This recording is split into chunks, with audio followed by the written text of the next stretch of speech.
الحەمدوللا شوێن دەستیان دیارە و هیچی چاکیان کردووە بە پێی کاری پێشووتریان بێ ئینشاءڵڵا شوێن دەستیان چاکتر ئەبێ و شوێن دەستیان باشتر دیارە بێ هەموو خەڵک ئەزانێ چیان کردووە چیان نەکردووە ئیتر خەڵکێک بە ویژدانەوە بچێتە دەنگدانەوە بزانێ دەنگ بە کێ ئەدا و لە قیامەتە بەرامبەر کێ بەرپرسیارە.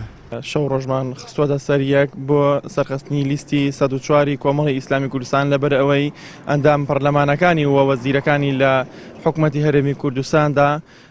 زۆر جەریعانە و زۆر مەردانە شەو ڕۆژیان خستووەتە سەر یەک بۆ خزمەتکردنی چینی هەژار و هاوڵاتیان بێ فەرق و جیاوازی. بۆیە داوام وایە لە هاوڵاتیانی هەرێمی کوردستان کەوا لە ڕۆژی دەنگداندا کۆمەڵی ئیسلامی و لیستی 104 کۆمەڵی ئیسلامیان لەبیر بێت. ئێمە هەڵساین بە بڵاوکردنەوەی ئەم فلێسکو ئەمانە بە شەو ڕۆژمان ناوەتە سەر یەک بۆ دەنگدان بە لیستی 104 هیوادارین خەڵکی قادرکەرێمەکان و چەمچەماڵ هەموو دەنگ بدەن بە لیستی 104. ئەم شەو تیمەکانی ئەنجومەنی شۆڕشی کۆمەڵی ئیسلامی کوردستان دەرەچن بۆ ناو ناحیەی شۆڕش و دەوروبەری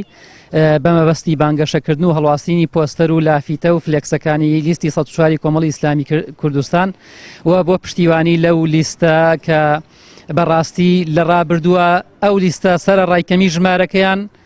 سەرەڕای کەمی تیمی کۆمەڵی ئیسلامی کوردستان لە ناوەندەکانی پەرلەمان و حکوومەتی عێراق و هەرێمی کوردستان جێدەستیان دیار بووە بە هەڵوێستە بوێرانەکانیان بە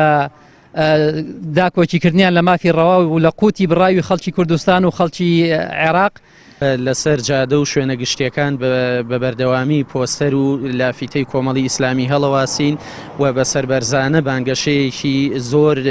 گەرم و گوڕ ئەنجامەدەین لە سنووری ئەنجومەنەکەمانە و کاندیدە بەڕێزەکانمان لە پەرلەمانی کوردستان و عێراق پێیان سەربەرزین لەبەرەوەی هیچ کات